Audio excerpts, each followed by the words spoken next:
कोई भले भाषण दे दे कि हम ज्ञाति जाति में मानते नहीं है, मैं भी भाषण दे दूंगा, लेकिन जब टिकट देने का समय आता है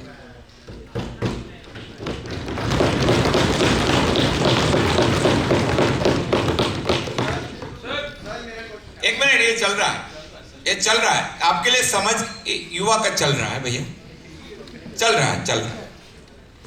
तो प्रॉब्लम क्या है, ये पॉलिटिक्स चीज ही ऐसी है,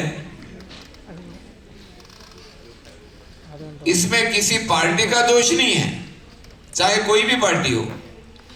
मानस ऐसा बनता है कि मेरे सामने तो कोई चैलेंज खड़ा होना नहीं चाहिए, एक बात ये है। दूसरा, कौन जाति का ज्यादा जनसंख्या है उसको टिकट देंगे, कोई भी पार्टी, क्योंकि जीतना है ना। देखिए, सारी समस्या वहां है, उसमें सामाजिक नीतिमत्ता से लेके देखिए आप नैतिक मूल्यों का, the social moral of society, ethics and moral are deteriorating, and anyone who comes from that society, whether it is bureaucratic or a politician, he comes from there, तो पहली तो आवश्यकता ये है कि हमारे युवाओं को निराशा से बाहर निकालें, उसकी मन में जो शंकाएं हैं उसका समाधान करें। युवाओं को आगे आने का अवसर हर पार्टी देती है, हर पार्टी का युवा मोर्चा होता है। It is the youth who has to get accepted among the people. और अगर ताकत होगी ना युवा में, तो किसी पार्टी को जख मार के भी टिकट देना पड़ता है। That you must deserve. नमस्ते सर, आपने भी कहा कि NSUI नहीं, वो मतलब मैंने नहीं, मैंने नाम लिया, मतलब मेरा तो ये कहना था कि स्टूडेंट लीडर्स जो होते हैं चुनाव लड़ते हैं। राजस्थान में सर 1 साल से चुनाव बंद है, युवा आगे आना चाह रहे हैं, युवा अपना मोर्चा भी कर रहे हैं सरकार के प्रति। ठीक है, इलेक्शन फुल नहीं, आपका सवाल ले लिया, बैठिए, कोई बात नहीं। सर नमस्ते। जी भैया, सर आपका भी बाद में कहता हूँ। हाँ। सर आपने भी बताया था कि सरकार हर वो योजना तब स्टार्ट करती है जब कोई पीड़ित होता है, और माननीय उपराज्यपाल महोदय ने बताया था कि योजना तब चालू होती है जब कोई भूखा होता है।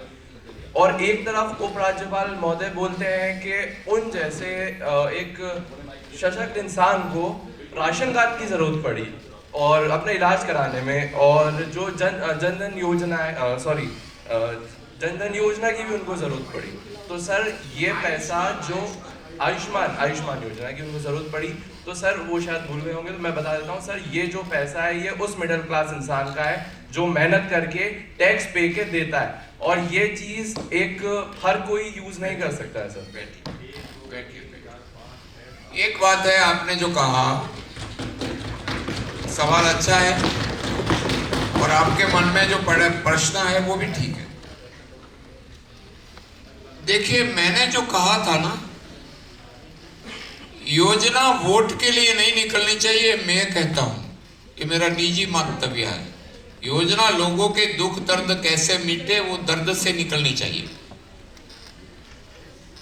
पॉपुलर पॉलिटिक्स से निकलेगी तो ज्यादा दिन नहीं चलेगी, किसी भी की होगी। ये यहाँ ये उसमें मैं गलत नहीं कहा, I do stick to that. रही बात आपने गवर्नर साहब की बात की, उस विषय में मैं तो बैकग्राउंड नहीं जानता, इसलिए मैं नहीं कह सकता। बट आज इस मंच से खड़ा हूं and I have all the right. मैं एक राज्य का प्रॉस्पेरिटी राज्य का गृह मंत्री रहा हूं। मैं इस मंच से कह सकता हूं कि कांस्टेबल से डीजी मेरे जिंदा होते हुए नहीं कहेंगे कि 1 रुपया देना पड़ा, मरने के बाद नहीं कहेंगे। That is what as a politician I am telling you. It is up to the man, whoever he may be, it is up to the man to believe what he believes. तो इसलिए मैं किसी प्रश्न का उत्तर देने से मैं परहेज नहीं करूंगा, लेकिन मैं सत्य भी बताऊंगा कि आज जो ट्रांसपेरेंसी होना चाहिए एवरीवेयर, इट इज ए दायित्व, चाहे स्टेट गवर्नमेंट हो चाहे सेंट्रल गवर्नमेंट हो, सबका दायित्व है और दायित्व से कोई हम मना नहीं कर रहे भैया। बस हो गया आपका। और दूसरा की हाँ माइक दो। नमस्कार सर। सर, आज हम भारत विकास की बात करते हैं कि इंडिया काफ़ी सारी चीज़ों में डेवलपमेंट कर चुका है, लेकिन अगर हम ग्रास रूट पे देखें, स्पेशली रूरल एरियाज़ के अंदर, तो हमें पता चलेगा कि रूट्स हमारी अभी भी डेवलप नहीं हुई हैं। तो मेरे मन में सर एक सवाल आया था कि पढ़ तो रहा है इंडिया, लेकिन बढ़ क्यों नहीं रहा है? और उसका उत्तर सर मुझे मिला मेरे ही आसपास की इलाके के आसपास की, जब मैंने सरकारी स्कूलों का हाल देखा सर, वहाँ पे टीचर्स बिल्कुल वेल ग्रेजुएट और एकदम इंटेलेक्ट टीचर्स हैं, लेकिन वो क्लासेस नहीं ले रहे हैं। और इसका रीज़न है क्योंकि उनको कोई डर ही नहीं है, उनके पास जॉब सिक्योरिटी उनको नहीं है कि उनको आगे कोई निकाल सकता है। उनको उनकी 1 तारीख को उनकी सैलरी मिल जाती है और उसका भुगतान करना पड़ रहा है सर उन बच्चों को, और इसकी वजह से सर इंडिया पढ़ तो रहा है पर बढ़ नहीं रहा है। तो टीचर्स का जो सर ये इनडायरेक्ट करप्शन है, इसके ऊपर आपका क्या कहना है? वेरी गुड क्वेश्चन बेटा। सबसे चिंता का विषय आपका है, उतना हमारा भी है। ग्रामीण भारत, मैंने अपने जब पहले बोलने खड़ा हुआ था, मैंने कहा कि एक बेटा सरकारी स्कूल में फटी हुई चड्डी से पढ़ता है, वही देश में दूसरा बच्चा कॉन्वेंट में पढ़ता है। अधिकार दोनों का एक है। देखिए, सरकार की कोशिशों में कोई कमी नहीं है, लेकिन ऐसा अगर लंबे समय तक हम चलाएंगे तो ग्रामीण भारत रहना मुश्किल हो जाएगा। इसलिए हमने सोचा है कि ग्रामीण भारत को स्ट्रेंथन करने का अकेला शिक्षा नहीं है, वहां हेल्थ की सुविधा, वहां शिक्षा के अलावा की इंफ्रास्ट्रक्चर, इसलिए हर गांव में इंटरनेट से लेके वहां भी कंप्यूटर, लैपटॉप, सरकार का मानना है कि हर गांव में, हर स्कूल में, पंचायत में लैपटॉप हो, इंटरनेट हो, और उनका व्यवसाय कारोबार भी उसी से चले।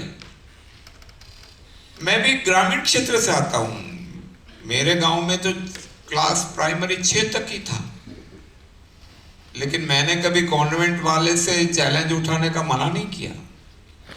It depends how you grow and what you believe. इसलिए मौके तो मिलते हैं, तो एक जरूर चिंता का विषय है बेटा।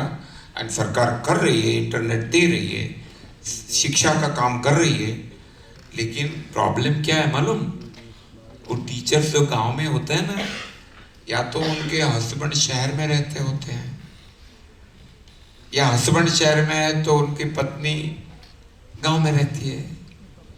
तो हमारे पास तबादले के लिए कागज आते हैं, दोनों को साथ ले दो, किसी को गांव में नहीं रहना। गांव से आए हैं उनको भी गांव में नहीं रहना है। सबसे बड़ी समस्या है। मैं 95 का एक उदाहरण देता हूं आपकी समझ के लिए। गुजरात में हम लोग, मैं पहले विधायक बना 95 में, तो हमारी सरकार बनी, तो हमारे पास 220 MBBS डॉक्टर का वैकेंसी था CHC और PHC में। गुजरात से हमने एडवर्टाइजमेंट किया, हमको नहीं मिला।